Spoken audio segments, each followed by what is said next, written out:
नमस्कार दर्शकों, आज हम बात करेंगे मुसाफिर कैफ़े कहानी के बारे में, जो कि दिव्य प्रकाश दुबे द्वारा रचित है। दोस्तों, जब मैंने मुसाफिर कैफ़े उपन्यास पढ़ना शुरू किया, मुझे लगा यह सिर्फ एक आसान सी प्रेम कहानी होगी। लेकिन धीरे धीरे महसूस हुआ कि यह किताब रिश्तों और फैसलों के बीच छिपे डर को बहुत सादे शब्दों में सामने लाती है। हम सब अपनी लिस्ट पूरी करने में लगे रहते हैं, पर यह कहानी दिखाती है कि कई बार लिस्ट से ज़्यादा जरूरी हमारे भीतर की सच्चाई होती है। यही सरलता किताब को दिल के करीब लाती है। मुसाफिर कैफ़े पुस्तक की सबसे अच्छी बात यह है कि इसमें वह माहौल है जो हम अपने रोज के जीवन में महसूस करते हैं।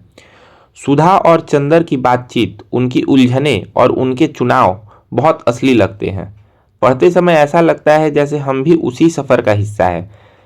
लेखक यानी कि दिव्य प्रकाश दुबे ने शहरी जीवन की बेचैनी और उम्मीद को बहुत सहज तरीके से दिखाया है। इस किताब को कई लोग इसलिए भी पसंद करते हैं क्योंकि यह हमें अपने अंदर देखने का मौका देती है। हम समझते हैं कि रिश्ते सिर्फ सही या गलत नहीं होते, उनमें कई परतें होती है। मुसाफिर कैफे उपन्यास उन परतों को धीरे धीरे खोलता है और पाठक को यह सोचने पर मजबूर करता है कि वह खुद किस राह पर चल रहा है। यही कारण है कि यह कहानी आज के युवाओं के साथ तुरंत जुड़ जाती है। तो बात करते हैं लेखक परिचय और इस कहानी को पढ़ने के बाद जो मेरी पहली प्रतिक्रिया है उस पर। जब मैंने दिव्य प्रकाश दुबे का मुसाफिर कैफे उपन्यास पढ़कर पहली बार किताब का माहौल समझा, मुझे लगा कि लेखक अपने पाठकों को बहुत करीब से जानता है। वह हमारे शहर, हमारी उलझनों और हमारी आवाज़ को अपने शब्दों में सहजता से उतार देता है। मुसाफिर कैफे के लेखक अपने किरदारों को आम इंसानों की तरह पेश करते हैं, इसलिए हमें उनका डर, उनका भरोसा और उनकी थकान सब महसूस होती है। दिव्य प्रकाश दुबे की खासियत है कि वह जिंदगी की जटिल बातों को बिना भारी बनाए लिखते हैं। उनकी भाषा सरल है पर असर गहरा छोड़ती है। मुसाफिर कैफे उपन्यास में भी यही गुण साफ दिखता है। पढ़ते समय ऐसा लगता है जैसे वह हमारे साथ बैठकर बात कर रहे हों, जैसे वह हमें यह समझाना चाहते हों कि जिंदगी की लिस्ट पूरी करने की जल्दी किसी को नहीं लगानी चाहिए। यह जुड़ाव ही उनकी सबसे बड़ी ताकत है और इसी वजह से युवा पाठक उनसे तुरंत कनेक्ट हो जाते हैं। मुझे यह भी लगा कि वह आधुनिक रिश्तों को बिना जज किए दिखाते हैं। वह सिर्फ कहानी नहीं सुनाते, वह यह भी बताते हैं कि हर इंसान अपनी जगह और अपनी कहानी खोज रहा है। दिव्य प्रकाश दुबे का मुसाफिर कैफे पढ़कर मुझे समझ आया कि साहित्य की खूबसूरती भावनाओं को पहचान देने में है। यह किताब उसी पहचान को धीरे धीरे उजागर करती है। अब दोस्तों, बात करते हैं कथा सार और इसके मुख्य पात्रों के बारे में।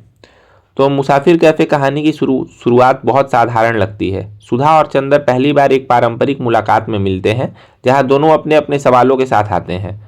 पढ़ते हुए मुझे लगा कि हम भी कभी ऐसे ही किसी मोड़ पर बैठे होते हैं, जहां दिल और समझ दोनों अपनी अपनी दिशा पकड़ना चाहते हैं।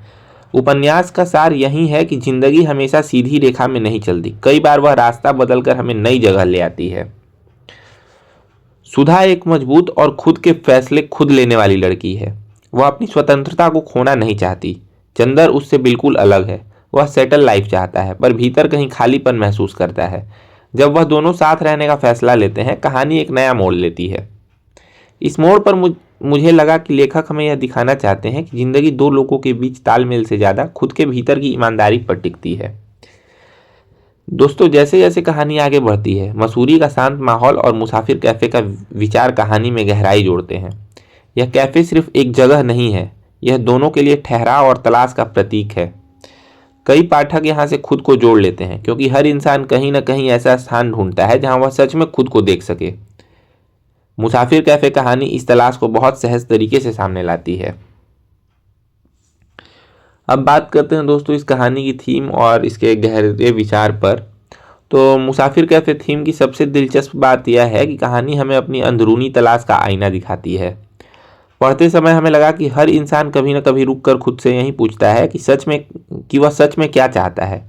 किताब बार बार यह एहसास दिलाती है कि जीवन की तलाश किसी मंजिल से ज़्यादा उस सफ़र में छिपी होती है जो हम महसूस करते हैं। यही बात इसे साधारण प्रेम से अलग बनाती है।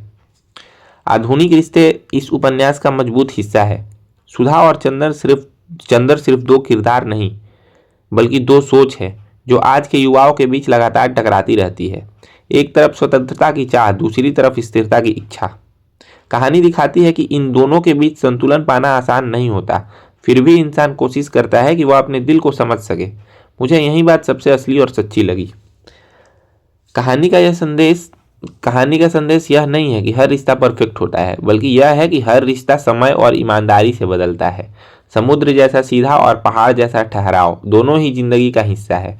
यही वजह है कि मुसाफिर कैफे थीम इतने पाठकों से जुड़ जाती है। यह हमें अपने फैसलों के पीछे छिपी भावनाओं को पहचानने की हिम्मत देती है, बिना किसी बोझ या दबाव के।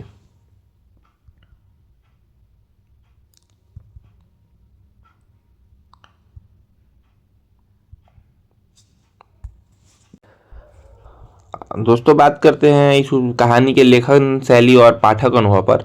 तो मुसाफिर कैफे लेखक शैली की सबसे खूबसूरत बात यह है कि भाषा बिल्कुल आसान है।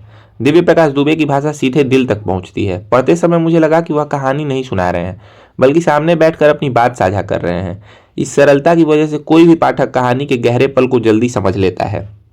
कई बार एक छोटा सा वाक्य भी ऐसा असर कर जाता है जैसे किसी ने हमारे मन की बात पकड़ ली हो। इस उपन्यास में बहुत संतुलित पाठक अनुभव इस उपन्यास में बहुत संतुलित है। कहीं तेज बहाव है, कहीं हल्का विराम। मुझे यह लय अच्छी लगी क्योंकि यह असली जिंदगी की तरह लगती है।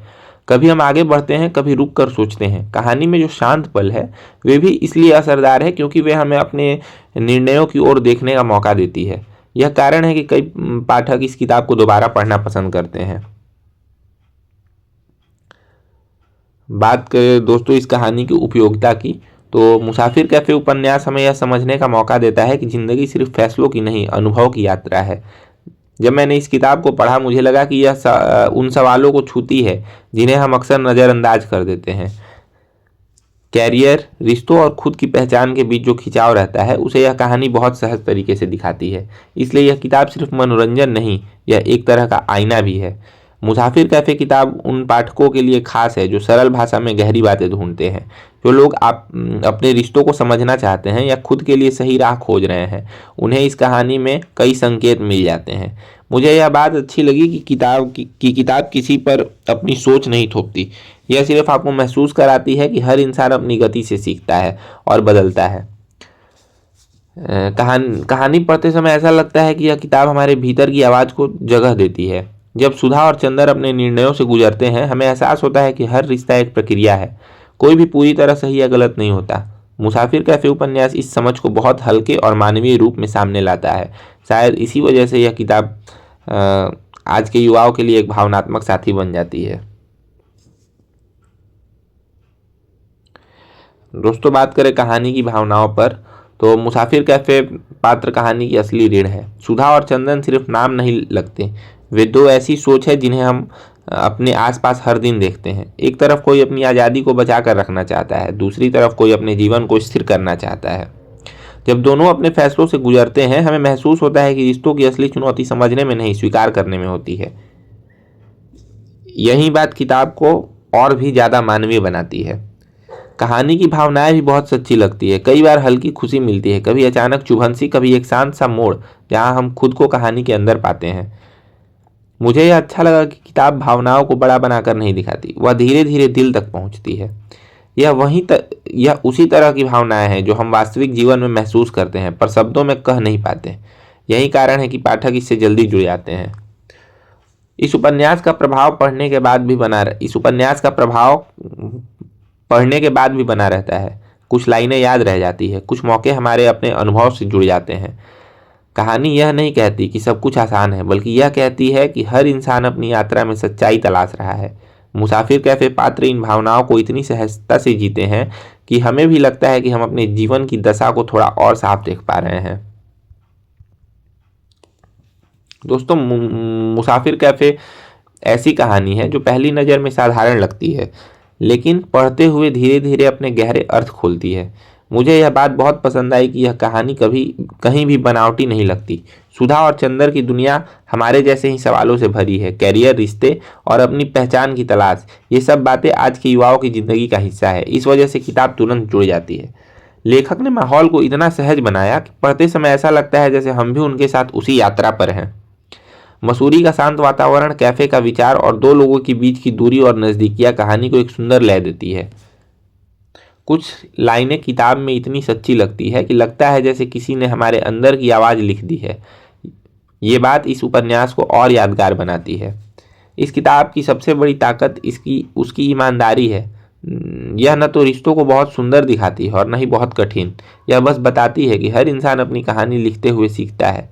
मुझे लगा कि यह उपन्यास हमें थोड़ा रुक कर अपनी ज़िंदगी की दिशा देखने का अवसर देती है। यही वजह है कि मुसाफिर कैफ़े बार बार पढ़ने का मन करता है। दोस्तों, मुसाफिर कैफ़े हमें यह समझाती है कि रिश्तों की सफलता हमेशा स्थिरता में नहीं बल्कि समझ और ईमानदारी में छिपी होती है। सुधा और चंदर की उलझनें हमें यह एहसास कराती है कि हर इंसान अपनी गति से बढ़ता है और अपनी गलतियों से सीखता है। यह किताब हमें बताती है कि लिस्ट पूरी करने से ज़्यादा महत्वपूर्ण अपने भीतर की आवाज़ सुनना है।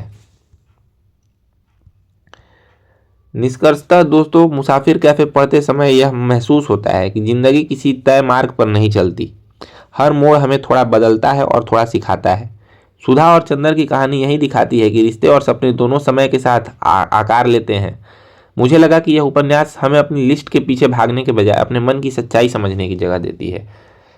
किताब का सबसे खूबसूरत हिस्सा यह है कि यह पाठक को अपनी यात्रा की तरफ लौटने के लिए प्रेरित करती है। हम सोचते हैं कि हम कहाँ जा रहे हैं और क्यों जा रहे हैं।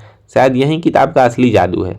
मुसाफिर कैफ़े हमें यह याद दिलाती है कि हर इंसान अपनी राह खुद बनाता है और उसी राह में उसकी पहचान छिपी होती है। यह कहानी पढ़ने के बाद एक शांत सा एहसास साथ चलता है। लगता है जैसे किसी ने धीरे से कहा हो कि सब कुछ जल्दबाजी से नहीं, समझ से बनता है। यही कारण है कि यह कहानी दिल में ठहर जाती है और लंबे समय तक अपनी जगह बनाए रखती है। धन्यवाद।